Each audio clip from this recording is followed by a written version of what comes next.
C'est la fin de mon top 5 des médicaments d'origine naturelle. Aujourd'hui, on finit par le plus célèbre des antibiotiques, la pénicilline. L'histoire de sa découverte est fascinante. On est à la fin des années 1920, en Écosse. Alexander Fleming est microbiologiste, donc son boulot c'est de cultiver des bactéries dans des boîtes de pétri. Mais un jour de 1928, il part en vacances en oubliant une boîte sur sa table de travail. Évidemment, quand il rentre chez lui, les bactéries ont largement eu le temps de se développer et de coloniser l'intérieur de la boîte de pétri. Mais Alexander Fleming observe aussi une tache grise et poilue au milieu de la boîte. C'est une contamination par une moisissure. Curieux, il jette un œil au microscope et il observe quelque chose d'étrange. Autour de la moisissure, toutes les bactéries sont mortes.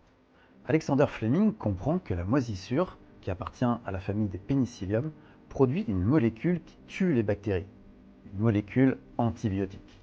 Il appelle cette molécule la pénicilline. Et mieux, il est persuadé qu'en injectant de la pénicilline à des humains, on pourrait soigner la plupart des infections bactériennes. Alors, il abandonne tous ses travaux pour se consacrer à une seule et unique tâche.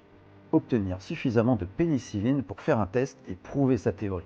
Mais seul, il n'y arrive pas. Heureusement, d'autres chimistes prennent le relais et en 1941, le premier médicament antibiotique à base de pénicilline voit le jour.